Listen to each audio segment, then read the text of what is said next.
तमाम जिलों के जिलाधिकारियों को अंदरूनी तौर पर खबर भेजी जा चुकी है कि मुख्यमंत्री नीतीश कुमार कभी भी बिहार यात्रा पर निकल सकते हैं। मतलब कि नीतीश कुमार कभी भी अपनी यात्रा पर निकल जाएंगे, वे कभी भी किसी भी जिले से अपनी यात्रा का शुभारंभ कर सकते हैं। और कहा जा रहा है कि नीतीश कुमार दूसरी बार शराब के मसले पर बिहार यात्रा करेंगे।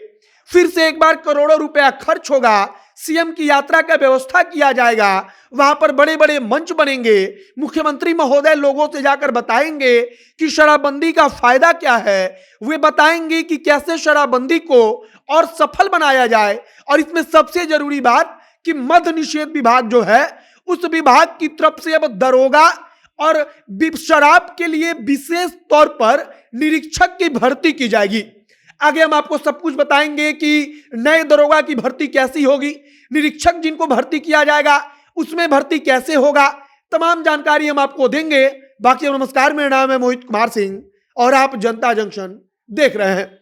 मुख्यमंत्री नीतीश कुमार अगले महीने की 15 तारीख के आसपास से कहा जा रहा है कि अपने बिहार यात्रा पर निकल जाएंगे। अब तक तारीख को लेकर के कोई पूरा का पूरा ऐलान नहीं किया गया है, खुलकर इसके बारे में कोई जानकारी भी नहीं दी गई है। लेकिन कहा जा रहा है कि जो जिले के अधिकारी हैं, जो वहां पर बड़े बड़े अधिकारी हैं, उनको सूचित कर दिया गया है कि आप अपनी तरफ से तैयारी कीजिए, आप अपने तरफ से पूरा तैयार रहिए, क्योंकि मुख्यमंत्री नीतीश कुमार कभी भी बिहार यात्रा के लिए निकल सकते हैं।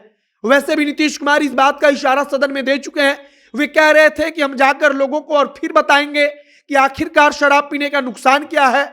मतलब कि वे इशारा कर रहे थे, लेकिन अब इसको लेकर खबर आने लगी कि जनवरी के दूसरे सप्ताह में नीतीश कुमार के बिहार यात्रा को लेकर ऐलान हो जाएगा।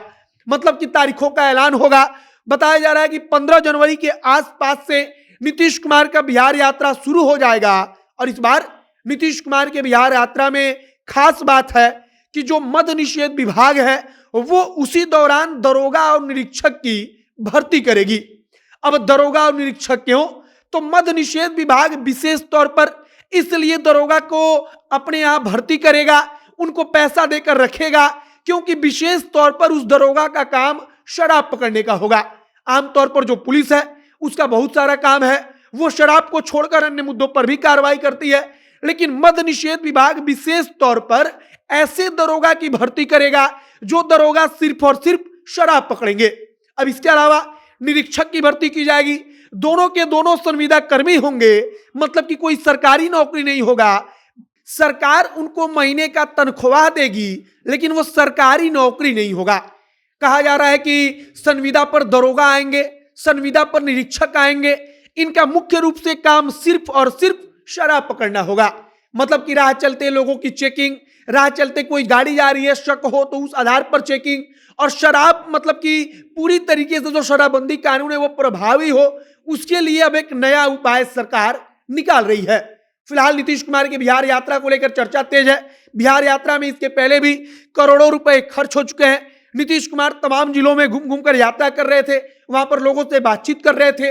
अब दूसरी दफा शराबबंदी के बाद शराब को लेकर नीतीश कुमार यात्रा निकालेंगे, लोगों को बताएंगे कि शराब मत पीजिए, शराब पिएंगे तो आपके साथ क्या हो जाएगा, शराब पिएंगे तो उसका क्या नुकसान है। और एक प्रकार से कहा जाता है कि नीतीश कुमार फीडबैक लेने की कोशिश करेंगे। मतलब कि कहीं ना कहीं नीतीश कुमार के मन में शराबबंदी को लेकर अब एक प्रकार का डर भी है कि कहीं ना कहीं इसका असर अब जो है वो नकारात्मक रूप से पड़ रहा है। नकारात्मक रूप का मतलब कि शराबबंदी को लेकर लोगों में विरोध है, शराबबंदी के बावजूद जो हो रहा है उसको लेकर लोगों के अंदर रोष है, और नीतीश कुमार एक प्रकार से फीडबैक लेंगे। तो अब कहा जा रहा है कि नीतीश कुमार के मन में कहीं ना कहीं इस बात को लेकर संशय है कि वाकई में शराबबंदी का जो पूरा का पूरा असर है वो कहीं नकारात्मक रूप से तो नहीं पड़ रहा। और कहा जा रहा है कि शराब के लिए जो यात्रा निकालेंगे वो शराबबंदी के लिए लोगों को जागरूक करने के लिए, इसका सबसे प्रमुख मकसद होगा कि लोगों से फीडबैक लिया जाए कि लोग क्या चाहते हैं। और लोग चाहेंगे कि शराबबंदी अगर मतलब कि प्रभावी नहीं है तो इसको लेकर कोई समीक्षा की जाए, तो इसके बाद हो सकता है मुख्यमंत्री विचार विमर्श करें। फिलहाल आपकी प्रतिक्रिया क्या है कमेंट बॉक्स में लिखकर बताइएगा। आगे कुछ जानकारी, कुछ अपडेट आएगा तो हम आप तक पहुंचाएंगे। आप जनता जंक्शन के साथ बने रहिए। बहुत बहुत धन्यवाद।